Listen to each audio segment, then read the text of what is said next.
在 NBA 的世界裡，有一句話是這麼說的：防守贏得總冠軍。說這句話的那個人現在去哪了？相信大家應該都知道了。但是我們今天要介紹的主角不是他。思考一下，要贏得 NBA 的總冠軍，你認為需要什麼條件呢？曼巴精神、無理三分，還是死亡之盾呢？剛開始看球的我認為，一個隊上最重要的事情就是要進攻，無解的單打，不講理的三分。但隨着我越看越久，我慢慢的發現了，每一個冠軍隊伍當中，一定都有那麼一兩個對球隊的貢獻是數據上無法量化的。沒有錯，那就是防守大鎖。當然，抄截火鍋這些數據我們都知道，但更多更重要的是各種換防的意識，包括單防的能力，這些都是在數據上面無法量化的。而在現在的 NBA 裡面，就有那麼一個男人，在最近的這幾年內呢，拿了2次的總冠軍，是 Alex Caruso 嗎 ？No， 在這之前還有一個號稱超級防守大鎖的男人，那就是我們的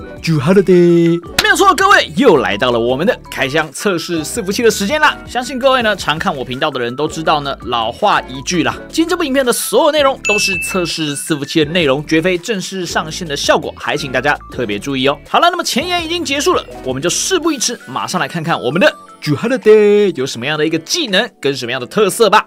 南開高熱，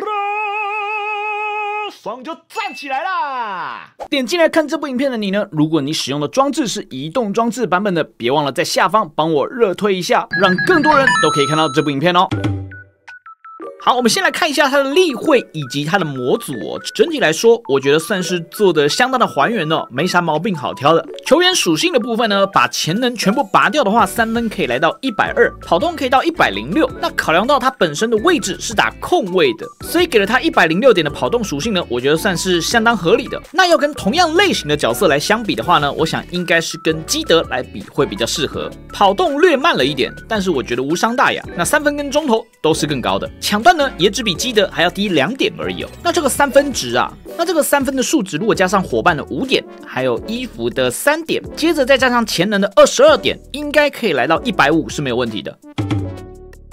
接着我們來看到徽章的部分，第一個徽章全民皆兵。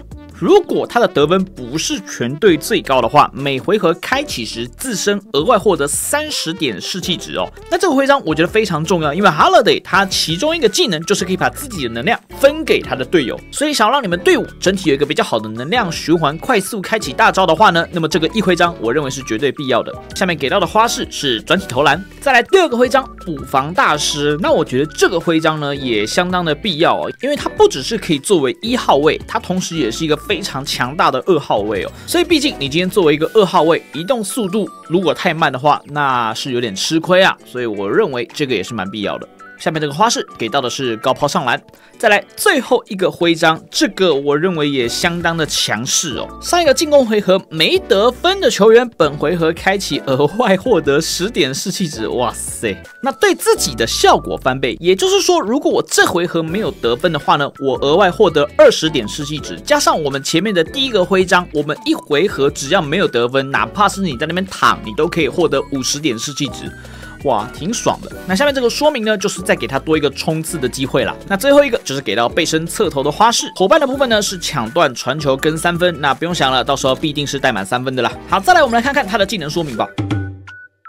好的，它的大招呢叫做中坚力量，它有2種不同的形態哦。在防守狀態下的形態呢叫做無限鎖定，那在進攻回合中叫做進攻大旗，士氣值只需要800就可以開啟了。好，我們先来看看无限鎖定的說明哦。好，畫面上面都是中文哦，大家應該看得懂，所以我在這邊就不赘述了。那麼洋洋灑灑的寫了這麼大一串，簡單來說就是如果被你鎖定的那個人，基本上呢他這回合進攻就廢啦。當他鎖定的那個人不只是對 Jrue Holiday 本人生效，也對其他你隊上的成員同樣生效哦。基本上就是一回合鎖死一個人就對了啦。哇，這個聽起來超級舒服啊，那就是專門來抗那種單核進攻陣的啦。那麼如果你已經鎖定了一個人之後，你可以透過長按大招鍵 0.5 秒來去鎖定離你距離最遠的對手，冷卻時間3秒鐘，也就是說3秒鐘我可以再換一個人繼續鎖定。但是要注意的是，它只能鎖定最近跟最遠的對手。好，再來是進攻形態的大招啦。我方在对应区投籃出手命中或彈框不中後，再次獲得得球權後，可以使用進攻大旗。但是比較特別的地方是，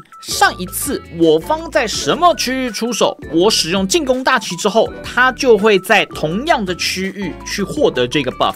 那麼你可以看到，在使用之後呢，這個地板上它就會發出像這樣的光哦，超級帥的。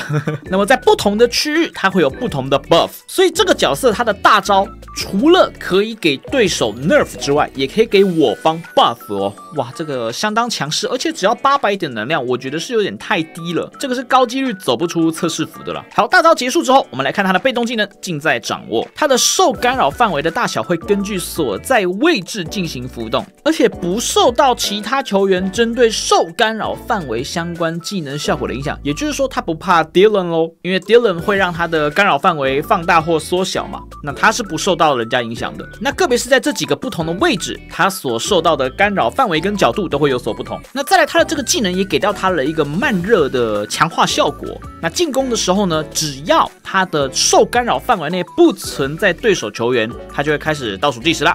那累計時間到達8秒之後，它就會獲得以下這一些 buff。但是這個 buff 呢，只適用於一回合，也就是說，如果我這一回合用掉了，我下一回合要重新計算8秒鐘哦。那應該也可以在我們的畫面的右上角那一個被動槽呢，你是可以去看到這個技能有開是沒開的。那同樣的，在防守狀態下呢，它也會獲得以下這些效果，只是呢，它的時間更短，只要3秒鐘內，只要它能夠位於持球对手2米範圍內3秒鐘，它就會獲得以下這一些 buff 的效果。那如果累計8秒鐘呢，它還會額外將蓋帽範圍變成270度，所以這個被動我認為是相當好開啟的啦，基本上你就是等待就可以了。好，再來我們來看看它的小技能啦。那麼聽到前面這些技能說明，你可能會認為這個角色它就是一個純純的2號位，但是當你聽完看完了接下來我們的技能展示之後，你就會發現這個角色好像做的有點太強了。我個人認為應該是走不太出2測啦。好了，我們先看第一個極致冷靜，這個極致冷靜就是一個你在原地做胯下運球。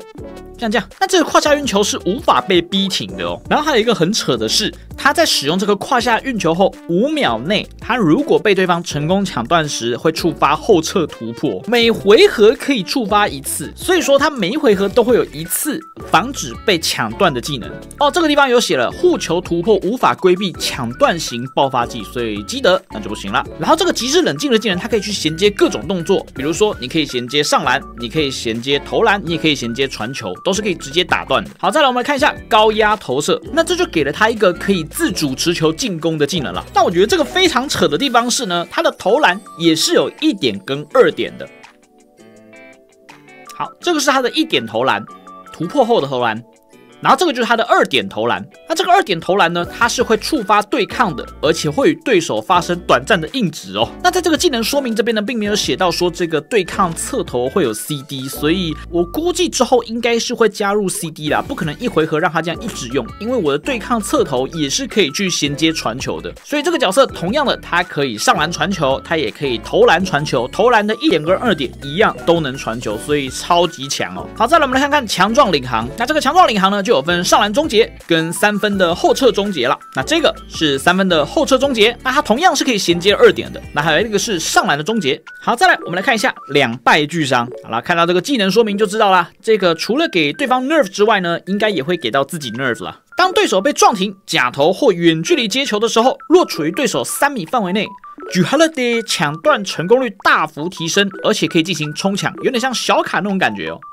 有沒有爆傳了？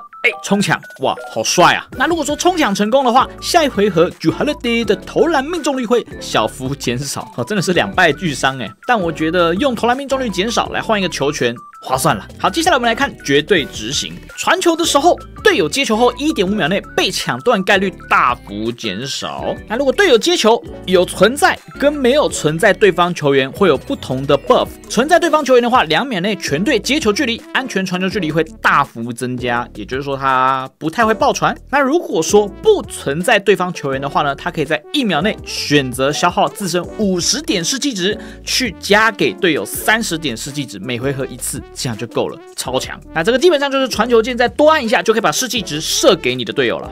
怎麼感覺聽起來怪怪的？好了，那是大概就是他的所有的技能說明了。接下來我們來看看他的天賦裡面有沒有一些值得注意的技能哦。首先是这一個戰術指揮的技能哦，這個戰術指揮的技能可以讓他在傳球後1秒內進行短距離的衝刺。那在防守回合下呢，如果對手使用突破技能，他就可以去做逼停。但這個逼停呢，它是必須要自己去壓方向鍵的，所以你也要稍微帶有一點預判成分啦。所以對於一些突破範圍比較小的球員，比如說 SGA 或者是韋德的話呢，他應該都是蠻好去預判，然後並且逼停的。那並且剛才我們前面說了，他的被動技能累積超過3秒後，如果持球對手大於2米時，他同樣可以釋放這一個踏步衝刺的技能去做快速的補位。好，再來看到高壓投射裡面哦，他同樣也是有接球速投的技能的。他在每個進攻回合最後5秒，遠距離衰減小幅減少之外，他的技能被蓋帽角度固定為120度，也就是說他是不吃那種 LeBron James 的360度蓋帽的，所以 JJJ 一個沒踩好，應該就帽不到了。另外最扯的地方是他的這個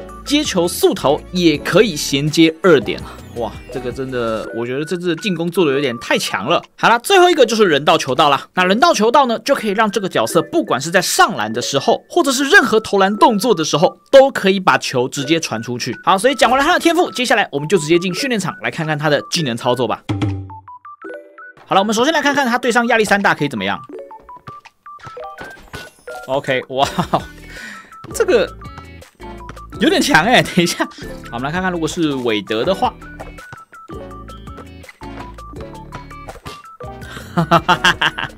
這個等一下，這有點強哎，靠腰。啊 ，Harden 的話，我們來試試看，有點像隔壁棚的阿木，有沒有？哎，突破啊，我就地超，有沒有？地超，哎。好啦，所以相信大家應該都看到了他的防守技能有多強勢了，對吧？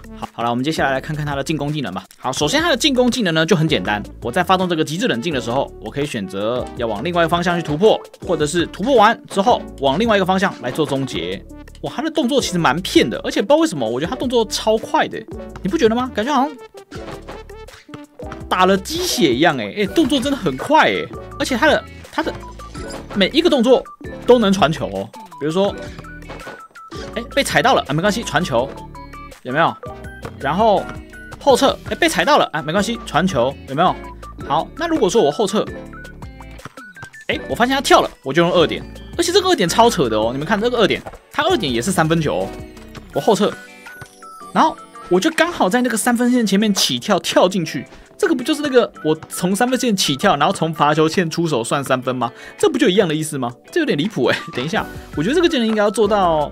射出去應該是2分才對，要不然我覺得這樣有點強度太誇張了。但我覺得光是所有的出手這一點，他都能夠傳球就算了，而且他的動作又不知道為什麼很快，超級快的。你們看，好，突破完出去，那我也可以突破完出去之後，哎，後撤，像這樣子，或者是我也可以突破完出去之後後撤，啊，2點。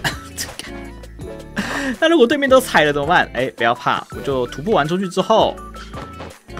2點，哎，傳球，這個角色他的進攻怎麼做的感覺比很多1號位還要強啊 ？Irving 直接哭暈在廁所，哎，你看所有技能都能傳球，哎 ，Irving 也應該強化一下了吧？不是，這有點太離譜啦。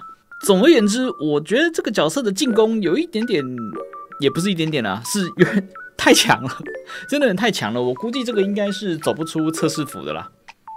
他應該會被削弱一些，比如說像是克詹一樣，他一回合只能夠分球幾次啊，或者是這個後撤接2點的這個會變成2分啦，他應該要加入這些限制才對，要不然我覺得有點太強了。那這個真的要防守的話，我估計是守不了1點啦，真的超級難守。因為你看他動作，整個都像打雞血一樣，超級快，不知道是怎樣。我突破出去，然後再接拜佛，然後再接上籃。這個根本能裡能外啊！